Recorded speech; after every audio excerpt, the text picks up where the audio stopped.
NDARC's weekly webinar.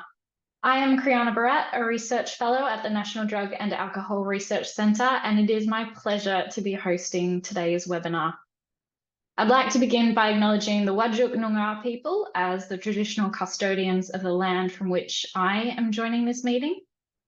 I'd also like to acknowledge the traditional custodians of country throughout Australia, noting that our speakers and audience are joining from many different locations.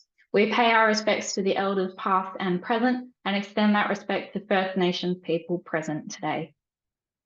Now, it is my pleasure to introduce today's speaker, Jody Moller, who is a senior lecturer in the School of Chemistry and Molecular Bioscience at the University of Wollongong. She graduated with a PhD in Medicinal and Organic Chemistry in 2003 and has been working as a chemical toxicologist since 2017. Jody and her research collaborator, Dr. Celine Kelso, are the leading experts on the chemical analysis of vaping products in Australia. Their research has led to significant contributions to both federal and state vaping policy. So in this webinar, Jody will present on the evolving landscape of the e-cigarette market in Australia. Regulatory updates in 2021, along with more recent revisions this year, have altered the availability and chemical content of these products. This presentation will explore the current chemical composition of e-cigarette products on the market, the changes observed in recent years, and the potential future developments in light of the upcoming regulations. I am pleased that during Q&A, we will have the opportunity to hear from Mandy Edlington, who is General Counsel for the Vaping Legislative Reform Branch of the Regulatory Legal Services Division in the Health Products Regulation Group. That is a mouthful. But it will be fantastic to have both Jody and Mandy take questions from the audience after the presentation. So please log questions for the panelists using the Q&A function in Zoom. Please do use the Q&A rather than the chat function. I will relay as many questions as possible to the speakers at the end of the presentation. But for now, Jody, I might ask you to turn your video and camera on, and I'll hand over to you. Thank you. Wonderful. Thank you very much, Kriana. Hello, everyone. So as Kriana said, I am going to be presenting on chemical content and a bit about the marketplace that we've seen around vaping across the last few years. Before I start, I would just like to add my acknowledgement of country. So I am currently on the lands of the Dharawal people. We're very fortunate. I'm currently on the main Wollongong campus for the University of Wollongong.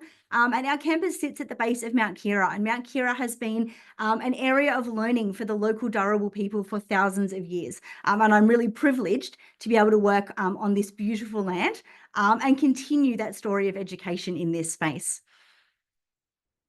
All right, so as I'm sure you are all well aware, we have seen an increase in vaping in Australia in recent years. So if we look at the National Drug Strategy Household Survey, the most recent results, we can see a large uptick. So from 2.5% of, that's the current vaping rate, so at least monthly. So 2.5% in 2019, up to 7% in the most recent survey. And we know that a lot of that increase was amongst young people, not just adolescents, but across all people under the age of 30. And we know that for 40% of users of e-cigarette products are under the age of 25.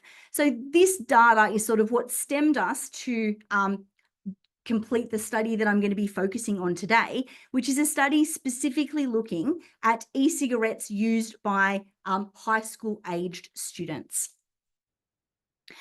The legislative landscape of e-cigarettes is obviously incredibly complex. And as Kriana just said in the introduction, we're very lucky to have people from the TGA with us today who can sort of help bring some of the some questions to light at the end of today's presentation. The only thing I'm really going to point out around the legislation is that there's really been these two key points at which the legislation has changed in Australia. So we had the update in October of 2021, That basically was a reinforcement of the prescription requirement. The prescription was already required, but we sort of validated that and announced it a bit more loudly so people knew that a prescription was required.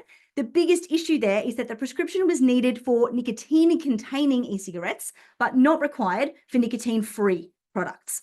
And that's going to prove to be really important when we look at how the market changed in response to that.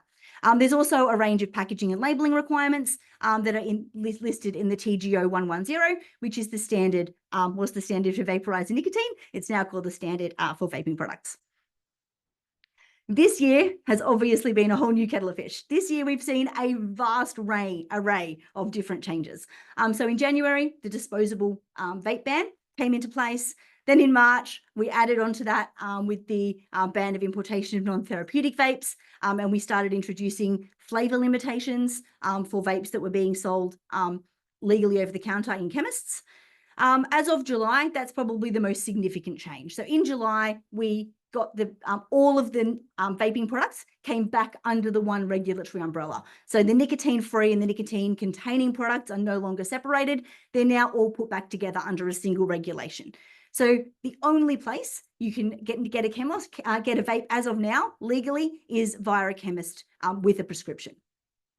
So the personal importation scheme that previously allowed people to bring in a 3-month supply from overseas has closed down. That is no longer allowed. And vape stores are obviously no longer allowed because we're not allowed to sell nicotine-free products over the counter anymore.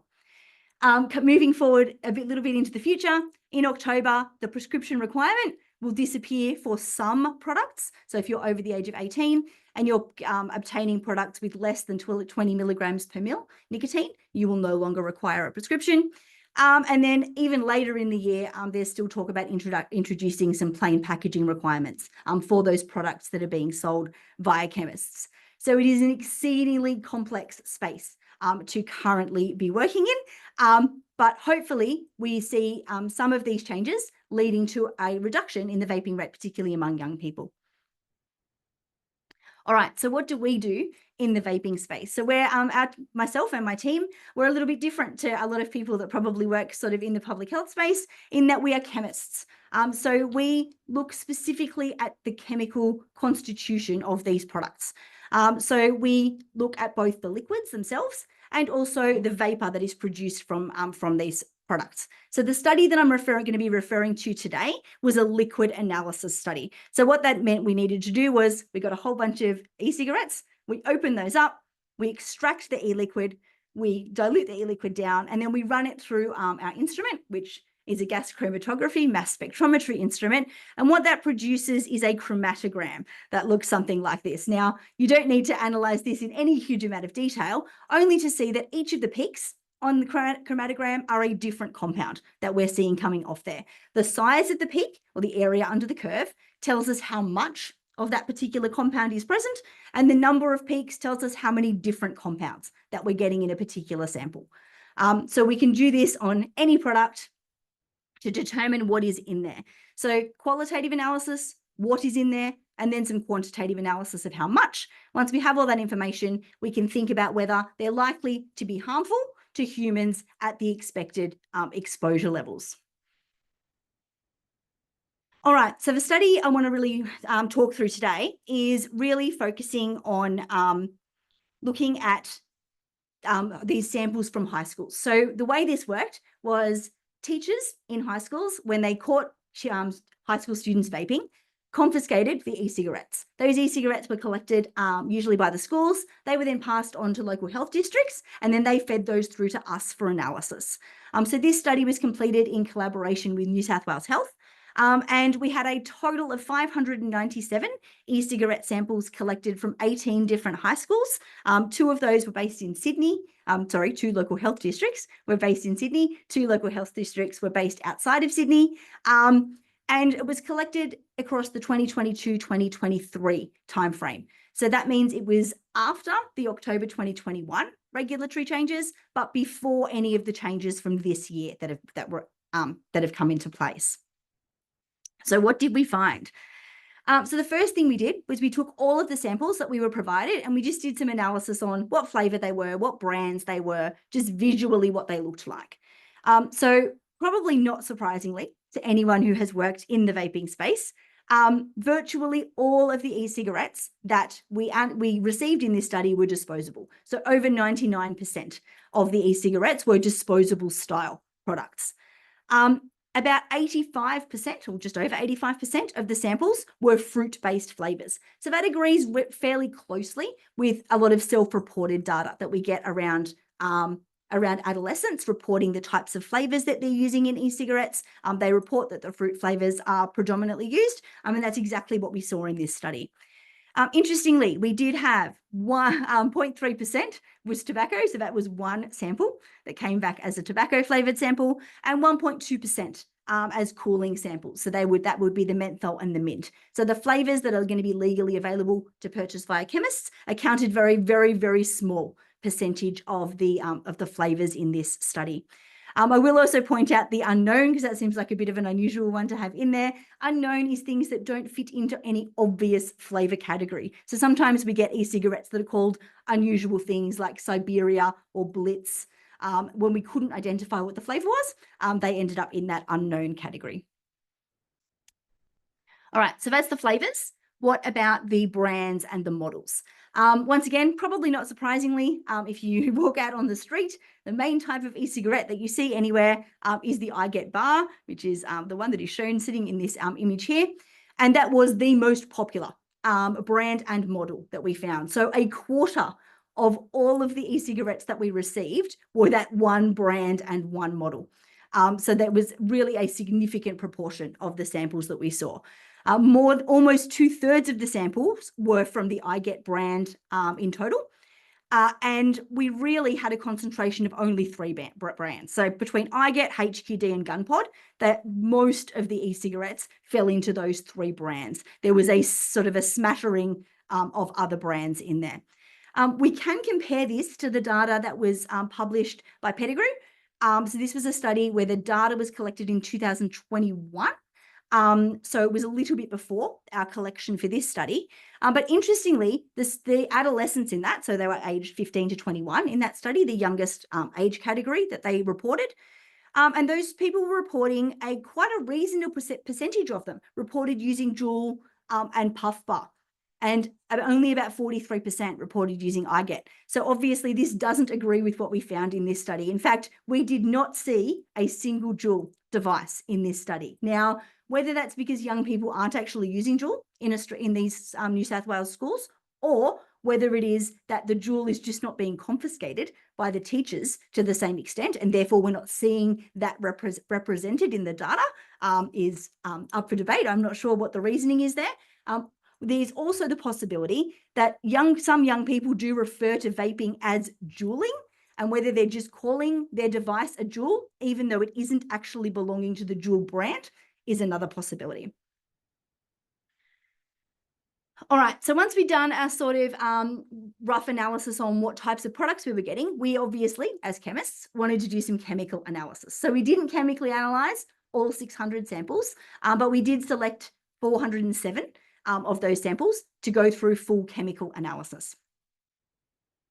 So what I want to do over the next few slides is sort of take you through the different chemical categories of what we see in e-cigarettes when we analyze the chemicals in there, talk about what we found from this study, and then what is likely to be harmful that we're seeing in these products. So the first thing that we see in every e-cigarette that we ever analyze are the carrier fluids. So the carrier fluids are propylene glycol and vegetable glycerin. So these 2 molecules are basically the solvents that dissolve all of the other chemicals. They are also what you see when you see someone exhale the vapor from an e-cigarette. The vapor that you actually see is tiny droplets of propylene glycol and vegetable glycerin suspended in the air. So that is different from cigarette smoke. So for cigarette smoke, what you see in the air is actual particulate matter, so solid particles that form smoke. For an e-cigarette aerosol, it's actually little droplets of liquid that we're seeing. And that's also why the e-cigarette vapor dissipates much, much faster than cigarette smoke does. So the propylene glycol and the vegetable glycerin were found, not surprisingly, in every single sample that we analysed. Generally, the PG was present in a slightly lower percentage than the VG. So both these compounds, propylene glycol and vegetable glycerin, have low acute toxicity via any form of exposure. It is important to note, however, that PG and VG can cause dehydration, particularly dry mouth. So propylene glycol and vegetable glycerin have these OH groups or hydroxyl groups on them. What these do is they bind onto water. So when you inhale from an e-cigarette, these little molecules bind water, and then when you exhale, they take the water with them. So what happens is you end up getting quite a dry mouth if you vape for a long period of time. While propylene glycol and vegetable glycerin themselves have a fairly low risk of toxicity, the breakdown products, or what we call pyrolysis products, from these compounds are actually far more likely to be harmful. So when we heat up these two carrier fluids, we can get a breakdown of the molecules, and they can form other chemical compounds. And some of the chemical compounds that they can form are what we call volatile aldehydes, like formaldehyde and acetaldehyde, which you may have heard about being in e-cigarettes. Now, these are carcinogenic. However, it is important to note that they are present at much lower concentrations in e-cigarette vapor than they are in cigarette smoke. Okay, so while they are present, and it's obviously not as good for you as inhaling fresh air outside, they are present at lower concentrations than we would see in cigarettes. All right, obviously, the next big thing that we see in our e-cigarette samples is nicotine. So nicotine comes in two different forms. It comes as freebase nicotine, and Dr. Celine Kelso and myself have been analysing e-cigarettes since about 2019. So we've seen a big transition in that time in the types of nicotine that is appearing on the market. So back in 2019, when we first started doing this analysis, we only saw freebase nicotine present in samples. So freebase nicotine is just literally nicotine in its basic form. So this nitrogen doesn't have a hydrogen attached to it. What that meant was that once we reached a concentration of about 12 milligrams per mil, anything higher than that caused a bit of a burning sensation on the back of the throat. And that's largely just caused by the pH of the solution, because this molecule is basic, and when it's inhaled, it causes some burning.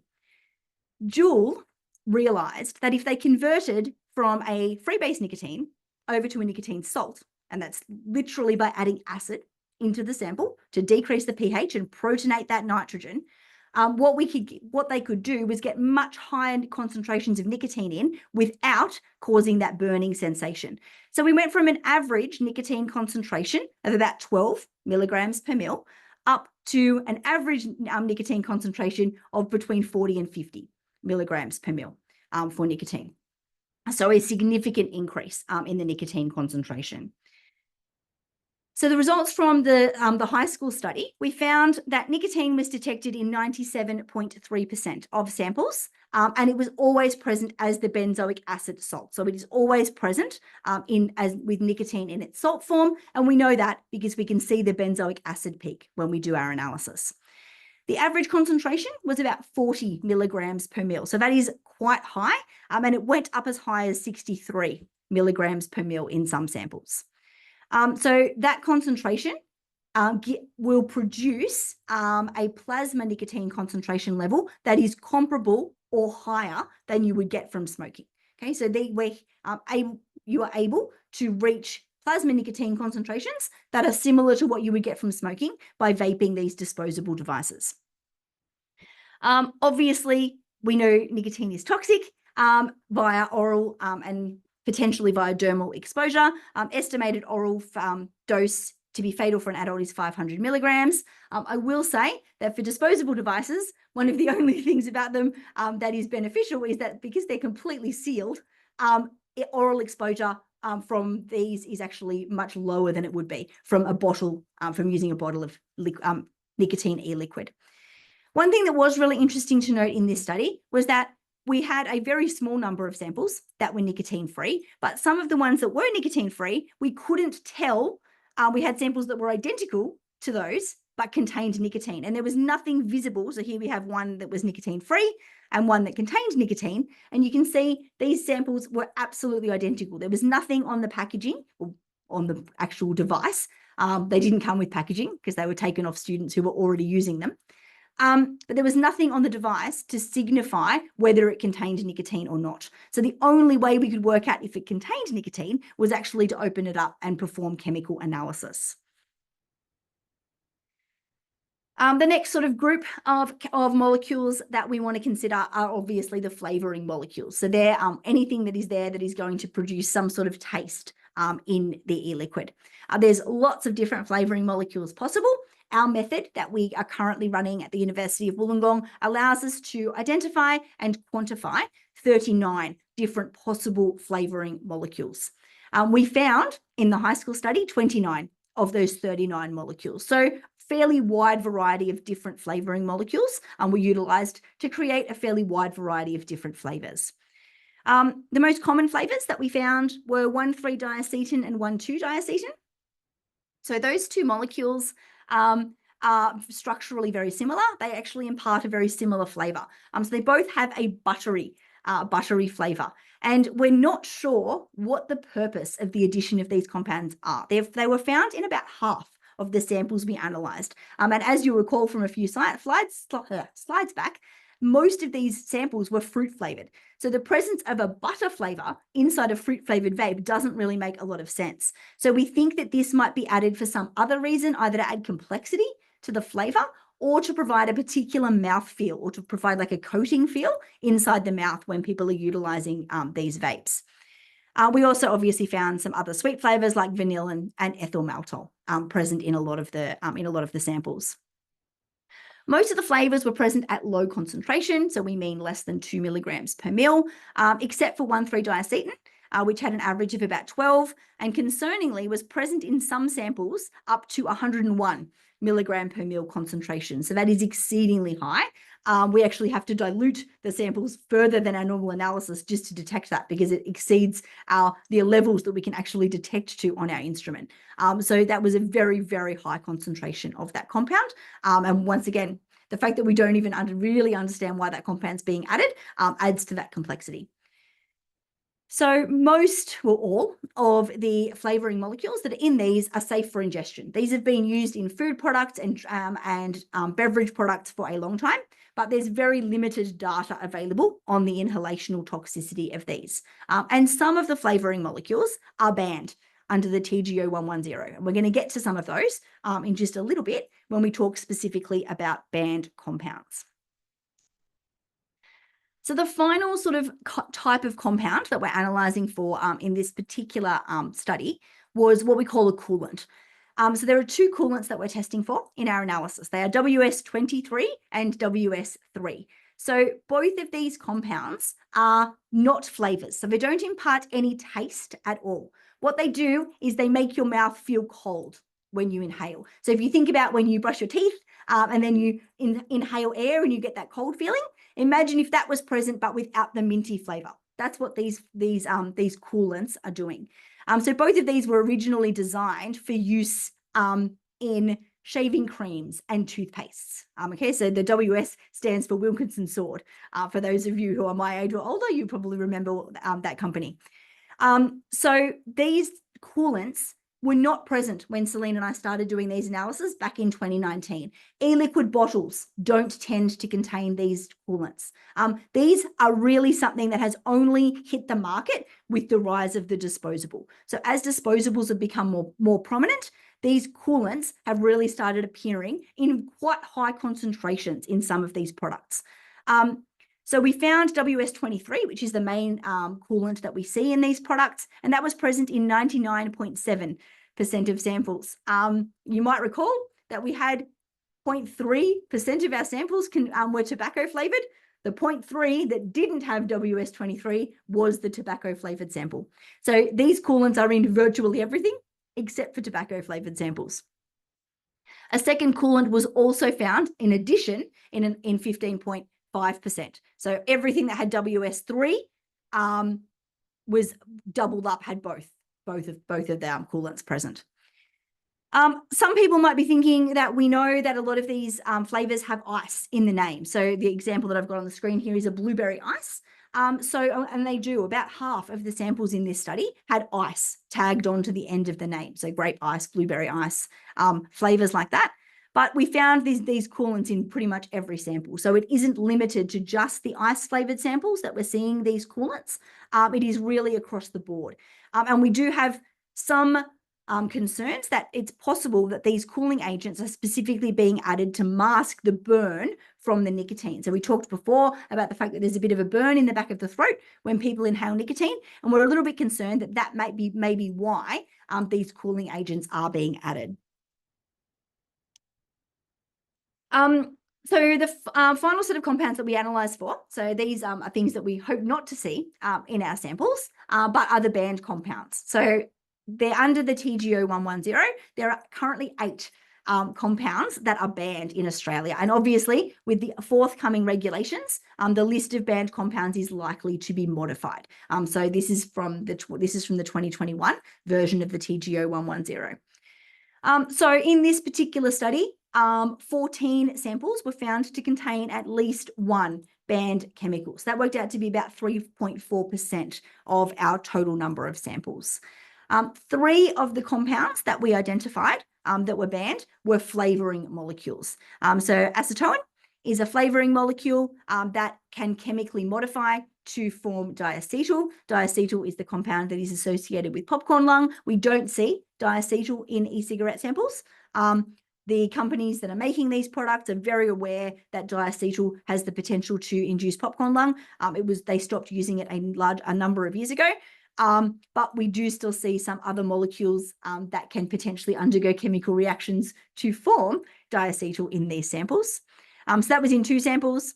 Benzaldehyde is a flavoring molecule that can be harmful if inhaled. We found that in 3 samples.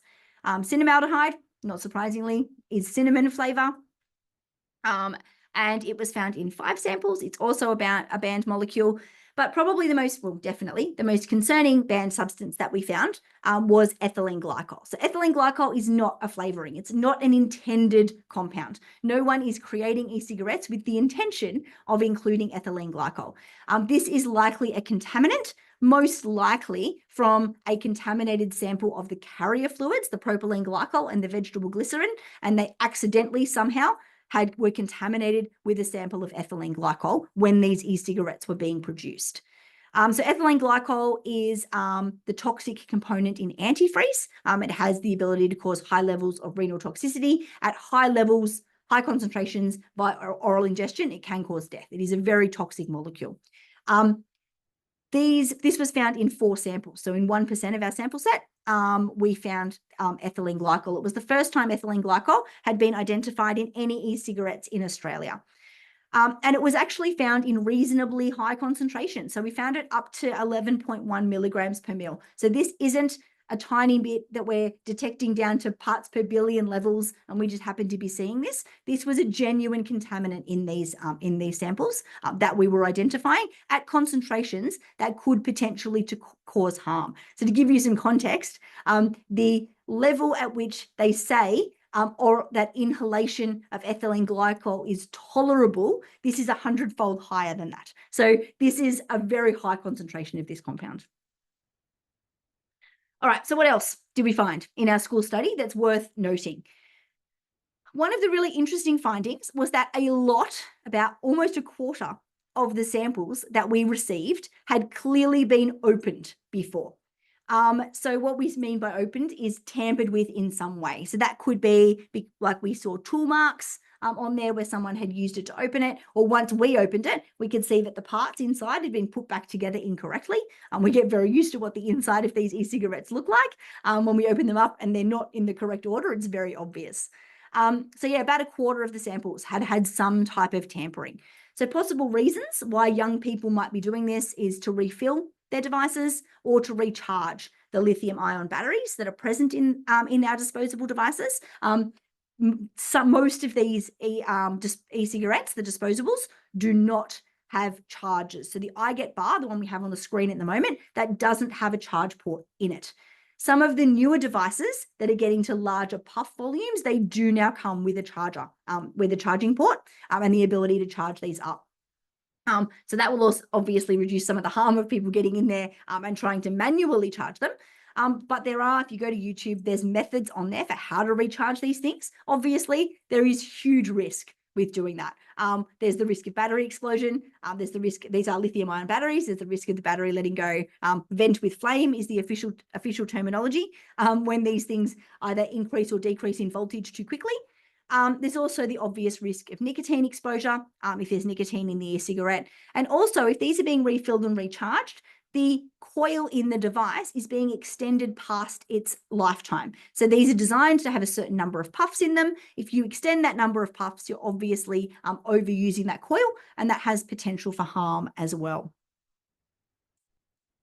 And one thing we did notice in this study was that there was a significant amount of charring in these devices. Now, the school samples that we were provided with were used samples. So these had been used by young people and then they came into the lab.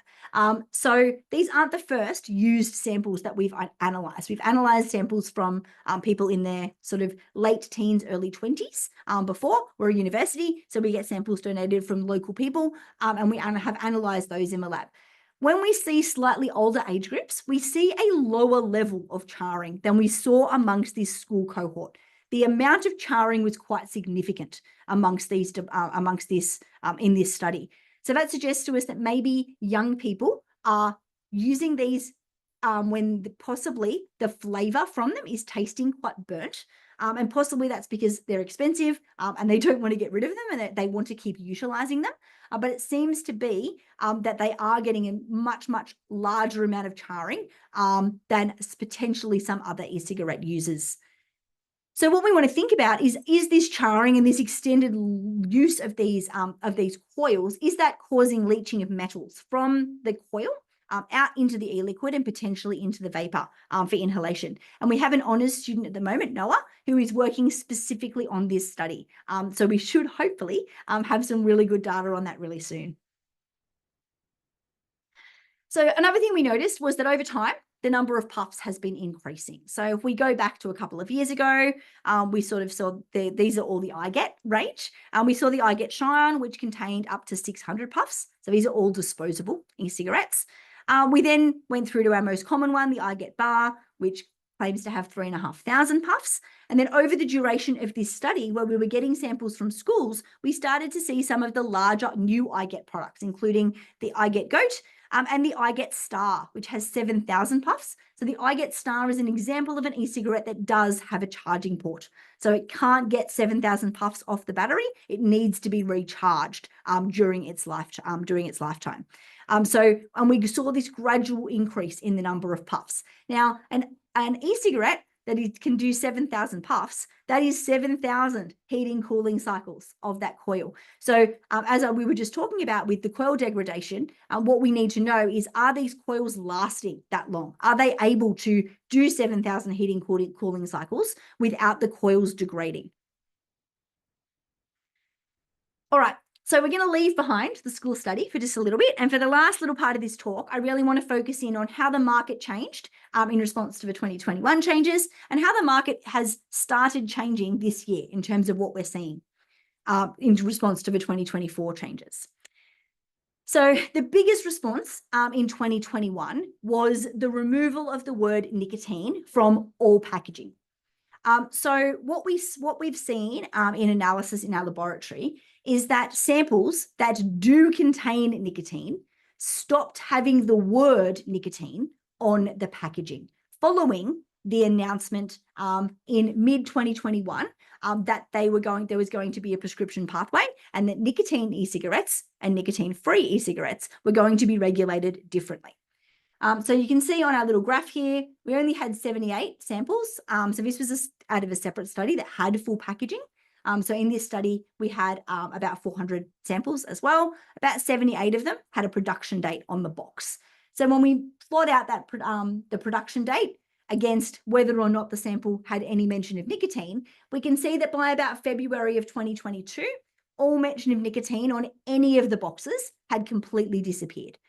So this really looks like it was very deliberate, that the removal of the word nicotine was specifically to get around this loophole in the Australian regulatory pathway that allowed for nicotine-free e-cigarettes to be sold over the counter. And we can see the changes here on the same branded model. Nicotine is an addictive chemical. On this one is a warning and no mention of nicotine at all on the same brand and model, and that change occurred across from before to after the announcement was made about the forthcoming changes. All right, so that's the 2021 changes. What have we seen more recently happening on the market? So there was an announcement that disposables were going to be banned in May of 2023. It was the first time that was mentioned publicly in Australia, that the disposable ban was going to be going ahead. It was obviously enforced in January of this year. In a very, very short time frame after that announcement, we saw the iGet bar, which is our most popular e-cigarette amongst young people, brought out a new version, and that's called the iGet Bar Plus.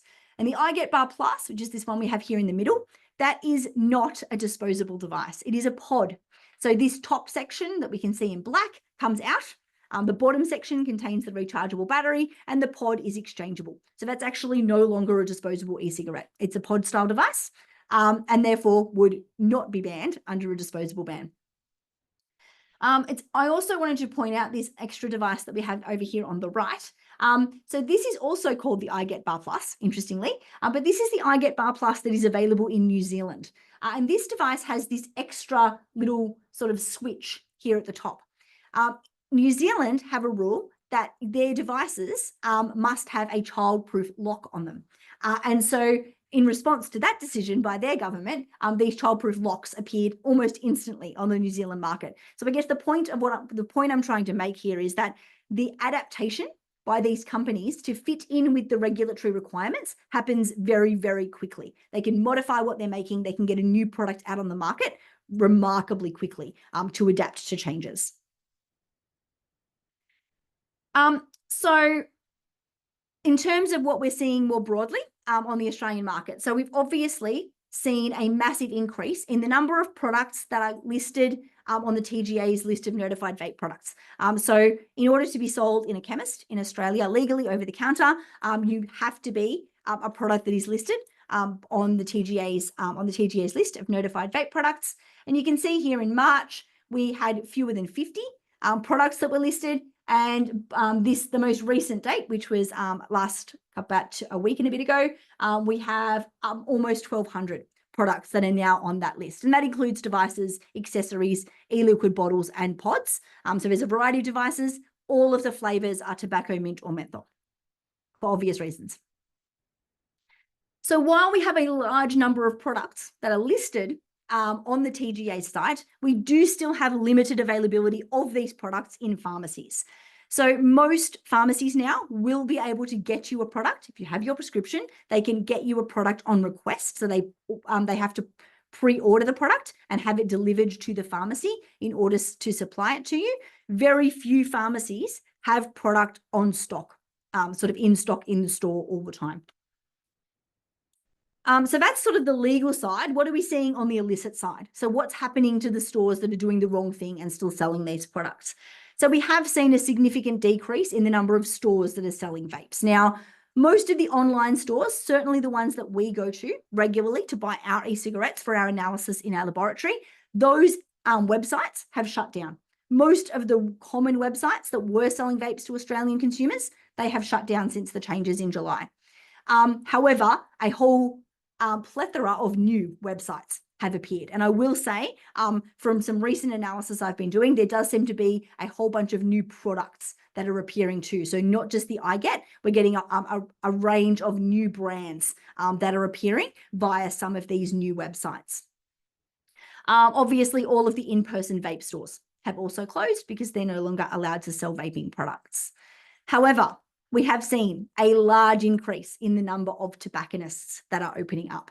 And I'm sure if you think about your local suburb, I know if I think about mine, we have seen the 3 suburbs that are the closest to me, all of them now have had a new tobacconist open this year.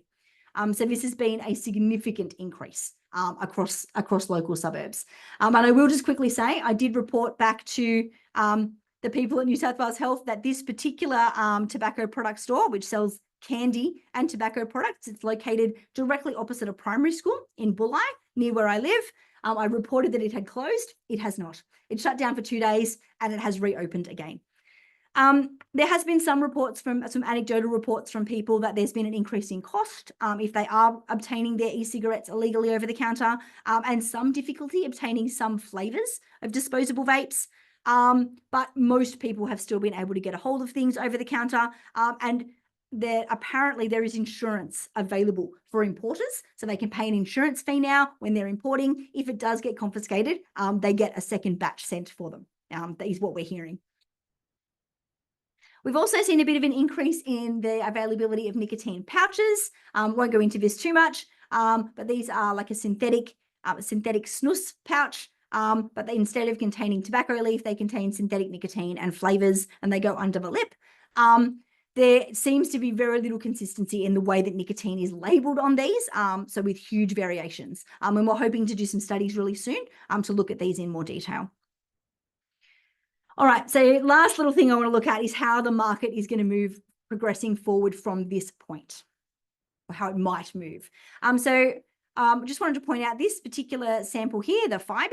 This is one of these new brands that I hadn't heard about before until sort of the last couple of weeks. So this particular sample is a 15,000 puff device. So one of the things we're seeing is these number of puffs just keep increasing. So this device is actually a dual flavor. It has 2 different flavors in it, and it contains 15 puffs. It's a brand I had not heard of before. We also have the Rock Me sample, which is a 25,000 puff device. That particular sample I haven't seen available to Australian consumers yet. I've only seen it available for importation directly from the Chinese manufacturers. It's not currently available to purchase, but I imagine it's only a matter of time. We've also seen a continuation in this shift away from disposables and towards pods. So GunPod have just come up with a new model that is a pod-based system. So a pod device with exchangeable pods. That's an 8,000 puff device.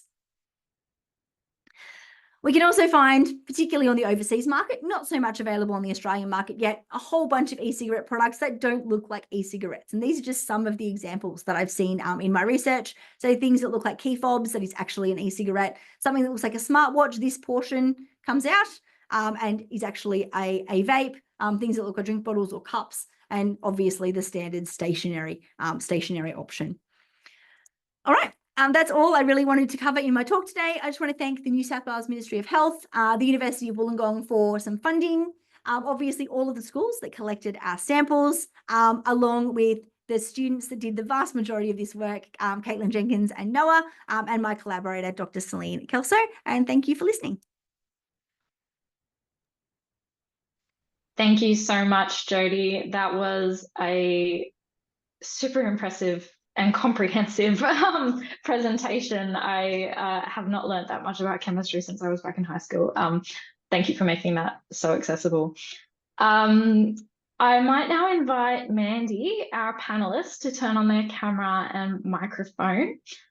Hi, Mandy and team. Welcome and thanks for joining. Before we get into the Q&A question, I wonder if, Mandy, you had any reflections or thoughts on the overview that Jody presented? Look, thank you, Brianna.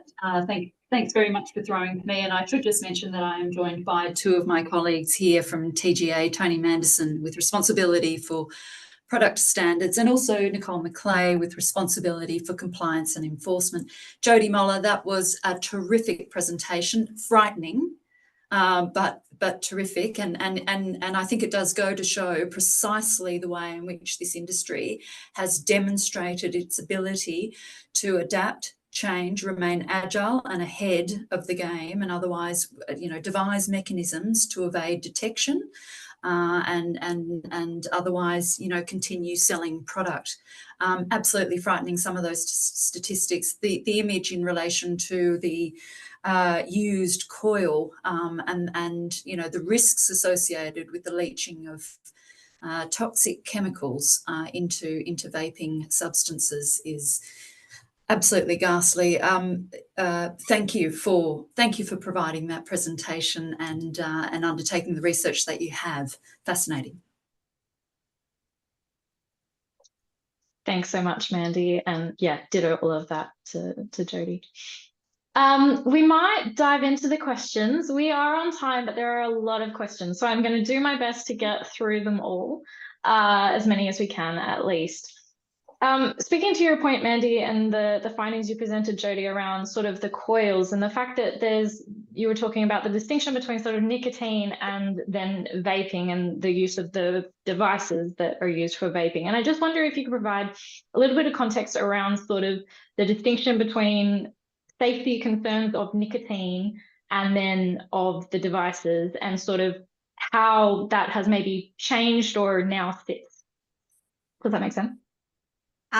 Yeah, I think so. So I guess the actual the device themselves, I guess, in terms of the harms associated with the actual e-cigarette device, is probably largely related to the battery. Yeah, that's probably the most dangerous thing in the actual e-cigarette device itself.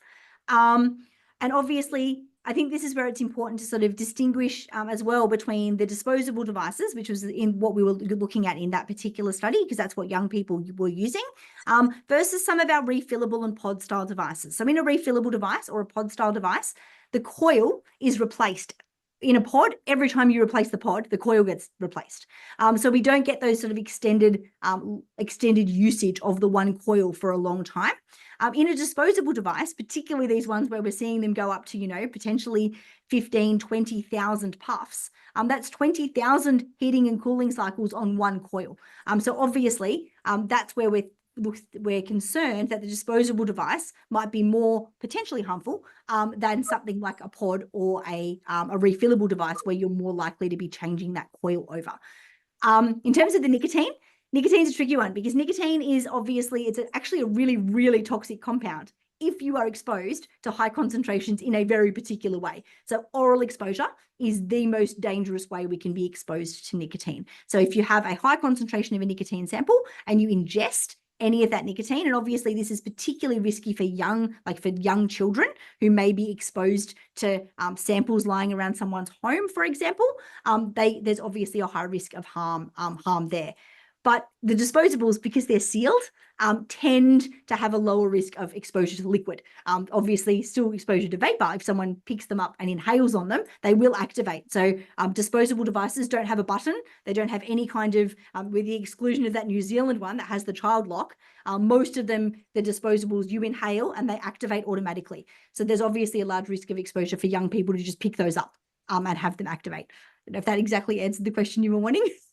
Yeah, no, that's fantastic. I think the real takeaway point is there are concerns around nicotine and nicotine safety, and particularly among adolescents and people who are underage, but that is one factor of a multitude of potential risks in using these vaping products.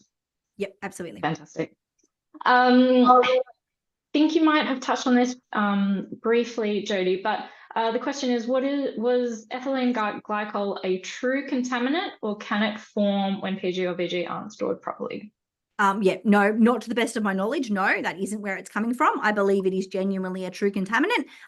So the propylene glycol and the ethylene glycol have one carbon difference between them. It's amazing that one is completely non-toxic and one is very harmful, but it just shows that in chemistry, it doesn't take much for a chemical to be changed before the outcome is completely different. So it's actually likely that via whatever pathway the propylene glycol was being obtained, which is probably actually through extraction from plants, would be my guess, they actually were contaminated with ethylene glycol in that case. So it shouldn't be a storage problem. It's likely to be from the original raw materials that were being used in those e-cigarettes. Yeah, that's quite unnerving. Speaking about sort of the contaminants and sort of the consistency in the compounds that you're finding across these devices, especially devices that otherwise look or should be the same, did you do any sort of consistency checks, or sort of were the same identical products containing the same compounds? And was there anything sort of around the location of the various products as well that was interesting? So we didn't do location. So when I say that, we looked at brand and model based on the different regions that they were collected from. They were very similar. So the I Get was the most popular across all of them. The same flavors were the most popular across all of them. So we didn't really see any distinction there. In terms of the actual the same samples being tested multiple times, yes, we did see variation. So we do see the same brand, the same model, having significantly different, particularly nicotine concentrations, probably more than anything else. But also you'd test two that had the same same information on the packaging, but had different flavoring chemicals in there as well. But once again, these could have been modified by someone. So we got to remember that we're testing used products in this particular study. So if someone has opened them up and added additional e-liquid in, then what we're testing is a modified product and not the way that sample actually came in its original packaging when it was purchased. So we do have to take that as a potential limitation of the study. We're testing what this person is vaping at that time, not necessarily the content that came in that e-cigarette originally. Yep. That's fantastic. Thank you. Broadening out a little bit to sort of more the policy space. One of the questions we've had, oh, I'm so sorry, I've just lost it. It was relating to the WHO FCTC and the push to classify vapor as smoke. You so eloquently defined or described the difference between vapor and smoke, Jody, and I just wonder if you're aware of that potential change and had any thoughts on that. Same to you, Mandy. Mandy, you want to start? Oh, no. Yes. So sorry, Jody. No, you go. You go first. Oh, no. I'm happy to hand to you for this one. Well, look, that's not entirely within my remit. I'm here, to discuss the regulatory policy associated with the reforms here under the Therapeutic Goods Act. My colleagues in Health Central probably a better place to answer that question in relation to the characterisation there and otherwise developments in the international space. No, that's very fair. Thanks, Mandy, for the clarification. Jody, anything to add to that? I guess just so I will say we have recently expanded our repertoire of ability to actually vaporize and collect vapor at the University of Wollongong. So we can now simultaneously vape 8 e-cigarette samples with 4 different in-house built vaping devices. That's allowed us to do these studies where we're actually looking at extending vaping over a large period of time, doing lots and lots of puffs on these things to see what the potential harms are. But yes, I guess in terms of there is huge difference between vapor and smoke. Anyone that is calling them both smoke is incorrect. But yeah, I don't really have anything else specific to add in response to the question though. No, that's fantastic to know. And also so interesting to hear a little bit of background around how you sort of conduct these chemical analyses within your own institution. It's great to know that this kind of research is being done. One question, has this data been published yet? It is out as a preprint. So it was on the bottom of one of the slides. If the slides get shared, I'm not sure if they do. But you can also contact me on Twitter, Dr. Jody Morgan, and I'm more than happy to shoot you a link to that preprint. And it is in the revision stages for publication. So hopefully this particular study will be published very soon. That's really great to know. And yes, we will be making this presentation widely available online. So either contacting Jody or looking up this seminar post publication, you'll be able to find that preprint. A question around sort of the testing of the high school samples and the fact that it was a sort of a subset of the total set. What was the sort of reasoning behind making that subset? Was there any approach to selecting the subset that you did use? So it was a really, really simple reason, and that was we had funding to analyse 750 samples total.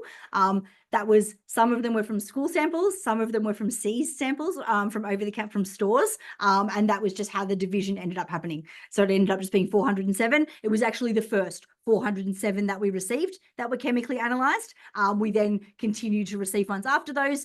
They got looked at for brand and flavour, but didn't actually get chemical analysis performed on them. So that's a very easy funding one. I did notice there was a question attached to that question was how long does our analysis take? So the particular run for these, it takes, obviously a little bit of time to open the e-cigarettes. And I will say opening 750 disposable e-cigarettes, we didn't put that all on my poor PhD student, Caitlin. We did actually go, Celine and myself did go in and help her on that because that's a lot of e-cigarettes to have to open up. So by the time you open them, you extract the e-liquid, you dilute it down, you write, and then it's a 15-minute analysis window to actually do the analysis of each sample. So it probably takes about half an hour per sample. Fantastic.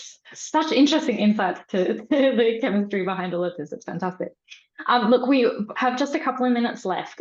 So I might put this question to both of you, and it's kind of an amalgamation of a few questions up on the Q&A. So take it where you will. But I guess it's a question of sort of how have we seen, or how have we sort of felt that the evolution of this sort of model of legalization / prohibition been to date, and how do we see that sort of moving forward? I know that there are some potential changes coming out later this year that you were talking about, Jody. So yeah, where do we sort of see this space going from here? Sandy, Jody, either? Yeah, I'll start. I guess I undoubtedly am going to have a different point of view from the TGA on this one, I think. But the current changes are not going to close the black market. They're not. Our concern as chemists that are looking purely at the chemical side of what is in these products is that we do see more dangerous chemicals in the illicit products than we do in the legal products. And as a consequence of that, we are obviously very concerned about an expansion of the illicit market. And then obviously very concerned about the illicit market moving deeper into the black market and having even more dangerous products potentially being available in there. So for us, that's obviously something that is on the forefront of our minds as a chemical toxicologist. And yeah, like I said, I don't think it is going to completely close down the black market. Good news that a lot of those websites and things that were selling vapes have shut down. There is anecdotal reports that people are finding it more difficult to obtain e-cigarette devices. But obviously, at the same time, we have a lot of people who found a lot of success getting off cigarettes by utilizing vaping products. And a lot of those people have now moved into the black market as well, because they can't obtain the products that they were using legally previously, and they don't want to vape only tobacco or mint flavored e-cigarettes. So yeah, I have some concerns about where this is going to go moving forward, but particularly around those black market samples. I don't have the same concerns about the legal market. Thanks, Jody. Mandy?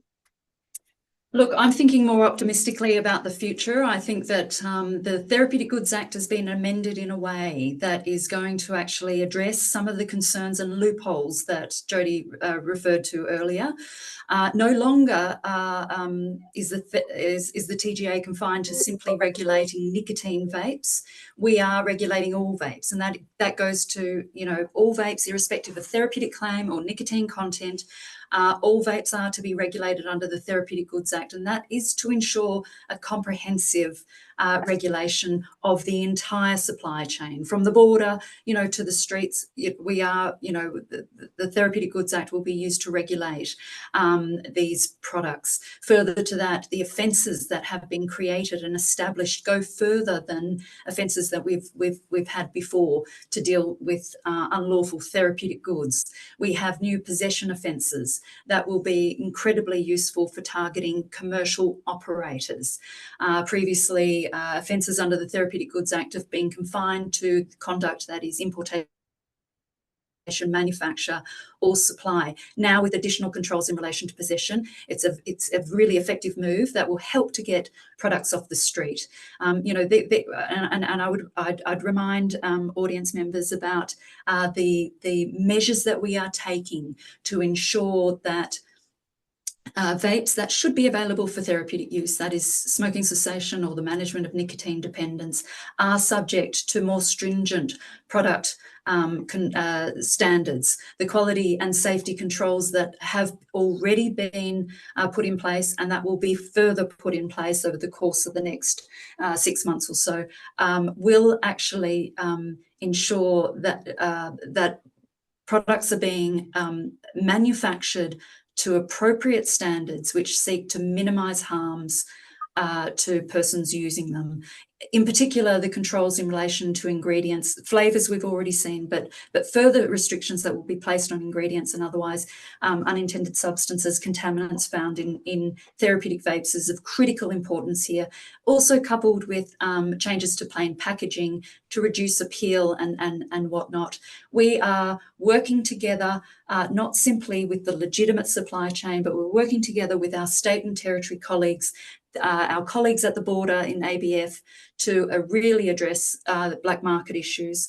This is a collective effort between Commonwealth states and territories, and we're determined to ensure that unlawful vapes are indeed taken off the streets to minimise the harm, particularly to our young people, to youth and young adults in Australia who have been unfortunately, in many cases unwittingly, have developed, addiction as a consequence of the nicotine content put in many of these vapes, and otherwise exposed to significant harms as a consequence of the ingredients.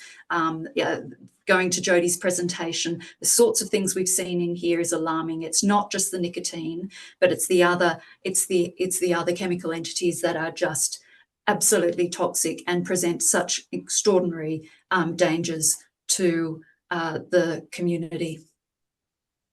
Thank you so much, Mandy, for those insights, and Jody as well. It's a very dynamic space. It's very topical, and I am sure that everybody on this seminar has learnt a lot from today. I certainly did. That is time, but thank you for both of you for all of your time, Jody for putting together your fantastic presentation. And I would just like to flag to the audience as well, we have the next NDARC seminar coming up in a couple of weeks. That will be the 8th of August, that's today, but on the 22nd of August, we will have Darcy Coulter from the University of Melbourne presenting. Thank you everybody for joining today's presentation. We thank the presenters and you for making time. Have a great rest of your day.